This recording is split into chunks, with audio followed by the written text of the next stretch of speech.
Bora falar do Banco da Amazônia que reportou os resultados do primeiro TRI de 2025. A cotação vinha caindo, porém eu nunca critiquei. Brincadeiras à parte, vamos falar dos altos lucros no primeiro TRI, projeção de cotações e eu quero mostrar a minha planilha pessoal como que ficou após esses resultados. Olá pessoal, meu nome é Rafael, falo do canal Ponto de Investimento Sem Enrolação, bora lá. E para quem não conhece, o Banco da Amazônia atende todos os estados que fazem parte da Amazônia Legal e hoje conta com 106 agências tradicionais, 16 agências de negócios, um posto de atendimento avançado, em torno de 2.800 funcionários, 1,1 milhão de clientes, 1 milhão de clientes pessoa física, um crescimento de 10% olhando anualmente e 90 mil pessoas jurídicas, um crescimento de 14% na ótica anual. Falando um pouco dos destaques do primeiro TRI de 2025, um lucro líquido de 307 milhões,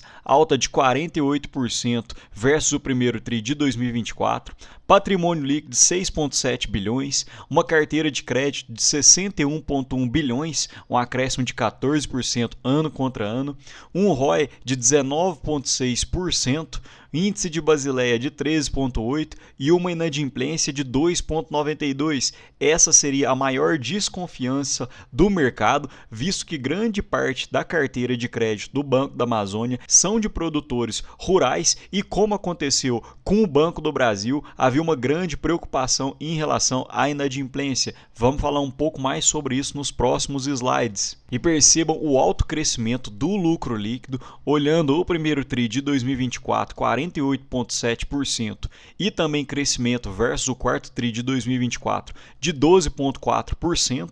Também houve aumento nas contratações, 25% olhando o primeiro TRI de 2024 e uma queda de 4,4% olhando o quarto TRI de 2024. Porém, é interessante que o Banco da Amazônia tenha aumentado muito o seu crédito comercial, que independe das ações de fomento geradas pelo governo federal. Então, é interessante que o Banco da Amazônia tenha feito esse tipo de situação que melhora ainda mais a diversificação das suas fontes de receita. Então, em crédito comercial, que seria o crédito do próprio Banco da Amazônia, saiu de 431 milhões para em torno de 1 bilhão no primeiro TRI de 2025, um aumento no capital de giro e também no Pronamp.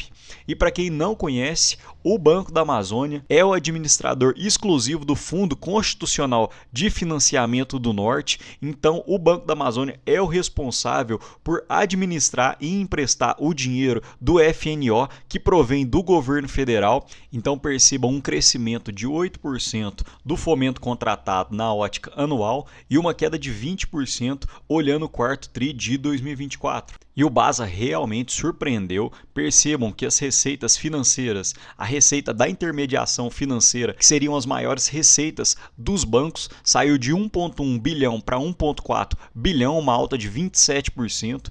As receitas com operações de crédito também aumentaram em 23%, saindo de 630 milhões para 775. A margem financeira bruta aumentou em 11% versus o primeiro TRI de 2024 e o resultado operacional cresceu tanto na ótica anual quanto na ótica trimestral de 37% e 45% respectivamente. Falando um pouco das receitas de Eucredere, que seriam aquelas receitas em que, se a pessoa não pagar, a dívida passa para o fiador, um aumento de 12,7%. Houve uma queda na recuperação de crédito, saindo de 71 milhões para 23 milhões, uma maior inadimplência.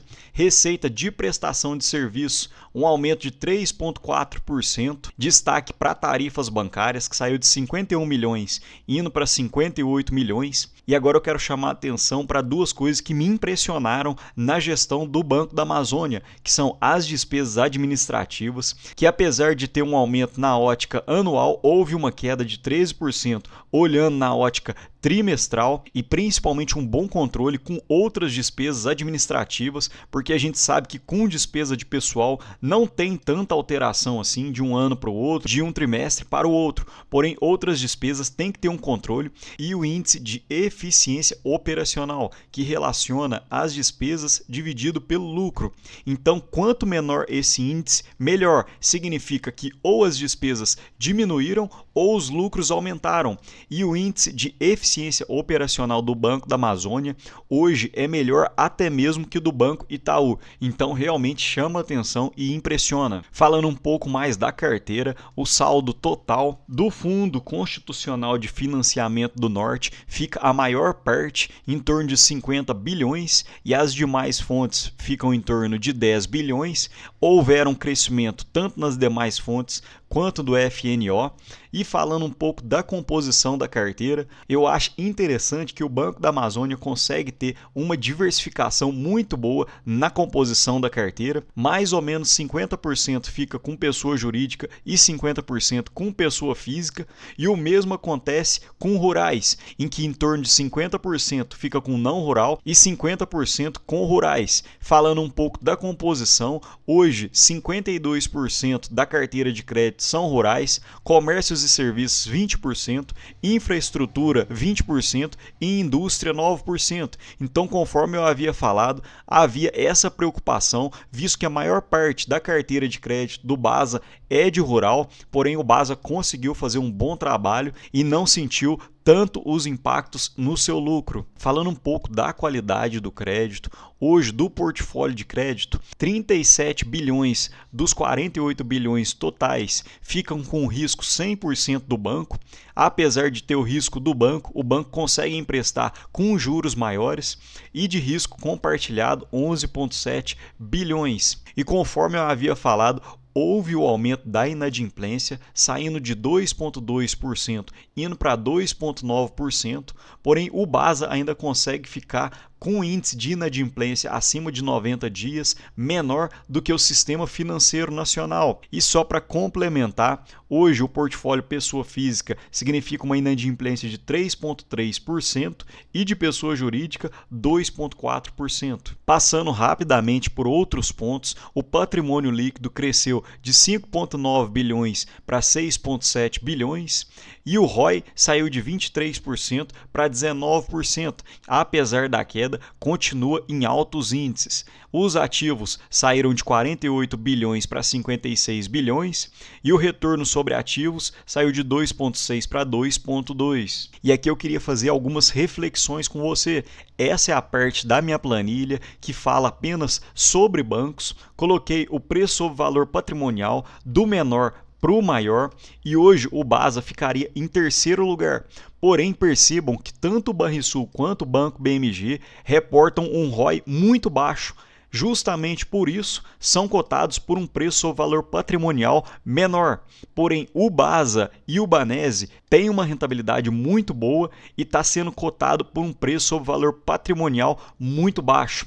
Destaque também para o Banco do Brasil, que nesse quesito fica em quinto lugar dentro da minha planilha. E aqui eu queria fazer apenas uma reflexão com vocês. O mercado tem um número mágico que para bancos que entregam um ROI de 15%, eles têm que ser cotados a um preço sobre valor patrimonial de 1. E hoje, após os resultados do primeiro TRI de 2025, a cotação do Basa encontra-se em R$ 77,00, com um ROI de 19,6 e um preço sobre valor patrimonial de 0,64.